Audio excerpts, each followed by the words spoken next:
अस्सलाम वालेकुम my YouTube family. उम्मीद है आप सब खैरियत से होंगे। आओ उर्दू सीखें में खुश आमदीद। हाजिर हैं अपने लेक्चर नंबर 3 को लेके। पिछले लेक्चर में हमने सीखा कि किस तरह से मुख्तलिफ़ तरीक़ों से तदरीस करवाई जाती है, जिसमें जो राइट तरीक़ा है वो है सौती तरीक़ा तदरीस। आओ उर्दू सीखें में आज हम बात करेंगे लिखाई को लेकर। तो सही लिखने के जो चंद उसूल हैं उनमें हर लफ्ज़ और हर्फ और लफ्ज़ की सही और मौजूद शक्ल हो, हर जुमला दुरुस्त लिखा जाए, रमूज़ व क़ाफ़ को दुरुस्त मुकाम पर लगाया जाए, लिखने में रवानी हो, सतरें सीधी हों, जुमले बामानी और मरबूत हों, अबारत में सुर्खियाँ हों, अल्फाज सही हिज्जे के साथ हों, तहरीर साफ़ और खुशखत हो, लफ्ज़ों के दरमियान मुनासिब वक़फ़ा हो, तख्लीकी तहरीरों की मशक़ होनी चाहिए। ये सारी तो बातें होगी सही लिखने के लिए कि हमें जब जो बड़ी क्लासेस में जाएंगे तो हम बच्चों को सिखाएंगे कि उनको लिखना कैसे है। लेकिन उससे पहले हम बात करेंगे उर्दू तहरीर के असबाब की, वो असबाब जिनसे हम अपने बच्चों की लिखाई को बेहतर कर सकते हैं। ये वो मसला है जिसमें बहुत से लोग जो वो परेशान होते हैं, बहुत से उस्ताद परेशान होते हैं कि हम बच्चों की लिखाइयों को किस तरह से बेहतर बना सकते हैं। तो उसके लिए चंद तहरीरें हैं जिसमें तकरीबन 10 असबाब हैं। उसमें पहले तो हरूफ तहज्जी सही से लिखना आनी चाहिए। हरूफ तहज्जी के बाद जो पहली तख्ती है उसको कहेंगे बे के ख़ानदान की तख्ती। आज हम बे के ख़ानदान की तख्ती के बारे में बात करेंगे। बे की ख़ानदान की तख्ती में ये सारी वो 10 तहरीरें हैं जिनके बाद हम इस काबिल हो जाएंगे कि हम खूबसूरत और खुश खत लिख सकें। खुश खती की मशक़ के लिए इन 10 तख्तियों का सीखना ना सिर्फ ख़ुद लाजिम होगा बल्कि अपने बच्चों को सिखाना भी लाजिम होता है। सबसे पहले हम बात करेंगे बे के ख़ानदान की। और बे के ख़ानदान में बे, पे, ते, टे, से और नून शामिल है। नून, आप सोच रहे होंगे कि बे के ख़ानदान में नून का क्या ताल्लुक़। तो नून का जो ताल्लुक़ है वो जो इसके साथ बनेगा, इस तख्ती के साथ, उसको हम आगे जाके मज़ीद समझने की कोशिश करते हैं। नीचे आपको चंद जो आड़ी तिरछी लाइनें नज़र आ रही हैं, उन लाइनों का मकसद यहाँ पे लगाने का ये है कि आपको बताया जाए कि खुशखती सीखने के लिए सबसे पहले हमें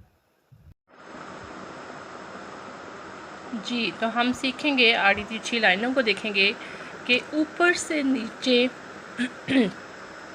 नीचे से ऊपर पहले आपको तिरछा खत नज़र आ रहा है।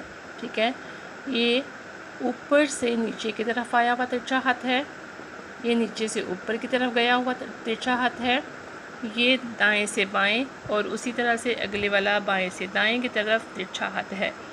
इन लकीरों की जितनी अच्छी मशक़ हो सकेगी, हम जितने अच्छे ख़त खींच सकेंगे, उतनी हमारी लिखाई बेहतर हो जाएगी। इसका क्या ताल्लुक़ है उसके साथ, अगर आप गौर करें तो बे का ख़ानदान सारा सीधे से उल्टा जो सीधा ख़त है उस जो खींचते हैं उसमें सारा आ जाता है। अगर हमारा ख़त वो सीधा होगा, हम बच्चों को सिखाएंगे, बेसिक सिखाएंगे।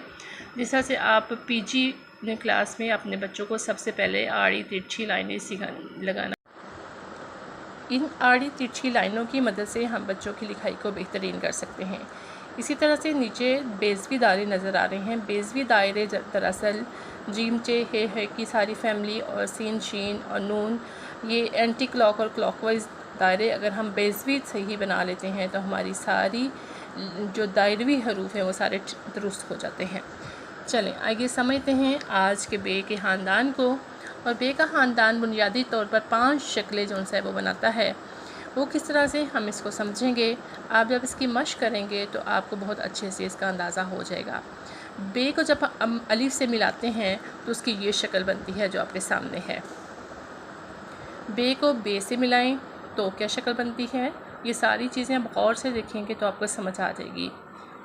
बे को जीम से जब मिलाया तो ऊपर से सीधा ख़त आया, और उसके बाद अब देखें वो जो तिरछा हाथ हमने इस्तेमाल अगर हमें सही सीख लेते हैं, हमें सही से तिरछा हाथ लगाना आ जाता है तो बे और अगर दायरा हमें बनाना आ जाता है, बे और जीम हम लिख सकते हैं। इसी तरह से बे और सीन मिलाएं तो क्या शक्ल बनेगी। बे थोड़ा सा लंबा होगा उसका सिरा, फिर सीन के 3 सिरे आएंगे। बे और स्वाद की भी यही बात है, थोड़ा सा लंबा होगा। बे और तोय की भी यही बात है। बे और आइन को देखें, बे और फ़े को देखें, बे क़ाफ़ को देखें, बे काफ़ को देखें, बे मीम को देखें, बे और नून आपके सामने है। इसी तरह से बे वाओ, बे छोटी ये और बे बड़ी ये।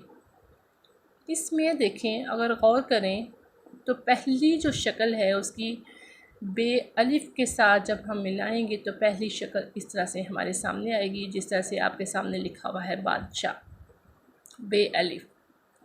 ठीक है, फिर जब हम बे को बे से मिलाएंगे, पे से मिलाएंगे, ते से, टे से, जिससे भी बे के किसी भी ख़ानदान से अगर हम इसको बे को मिलाएंगे तो ये हमारी शक्ल बनेगी, जैसे बे और बे बिब लिखा हुआ है यहाँ पे। इसी तरह से जब हम बे और जीम को मिलाएंगे तो बे और जीम जो सा है, जीम चे है खे के साथ इसी तरह से बनेगा। तिरछा हाथ ऊपर से आएगा, जीम की आधी शक्ल बनेगी और फिर जैसे बिजली आपके सामने लिखा हुआ है। इसी तरह से अगला जो लफ्ज़ है उसमें देखें, एक बे दरमियान में है और एक आखिर में है। बिब में भी बे एक आखिर में है, उसको भी ज़रा गौर से देखें। इसमें बताना ये मकसद है कि जिस तरह से बे अगर दरमियान में है तो वो हल्का सा सिरा ऊपर की तरफ निकलेगा, लेकिन हमेशा ये बात याद रखें कि जब लफ्ज़ के आखिर में कोई भी हर्फ आता है तो वो अपनी शक्ल को बरकरार रखता है, वो अपनी शक्ल को तब्दील नहीं करता। जिस तरह से हमने पिछले लेक्चर में भी बात की तो आपने देखा कि मुसब्बिब में बे जौन सा है वो अपनी पूरी शक्ल के साथ मौजूद है, और इसको कहते हैं कि ये कुर्सी पर बैठना। इसका कि हर्फ अपनी सीट नहीं छोड़ता, अपनी शक्ल वो उसी तरह से बरकरार रखता है जब वो अपनी कुर्सी पर बैठता है। बात यहाँ पे नून जौन सा है वो बताने की है कि अगर हम गौर करें तो हम सिर्फ नुक्ता जौन सा है उसकी जगह जब बदल देंगे तो हमारी सारा बाकी का लिखा हुआ ऐसे ही होगा। जिस तरह से हमने बे के ख़ानदान को लिखा, पे को लिखा, अगर पे की मश्क भी इसी तरह से की जाएगी, ते की, टे की और से की। ठीक है, तो कुछ हरूफ जो से हैं वो 3 शक्लें देते हैं जी। तो कुछ हरूफ 3 शक्लें बनाते हैं, कुछ हरूफ 4 शक्लें बनाते हैं और कुछ हरूफ 5 शक्लें बनाते हैं। बे की फैमिली और नून जौन सा है ये सारे 5 शक्लें बनाएंगे। आप सबकी समाअतों का बहुत शुक्रिया, दुआ में याद रखिएगा। हाज़िर होंगे अगले लेक्चर को लेके। अल्लाह हाफ़िज़।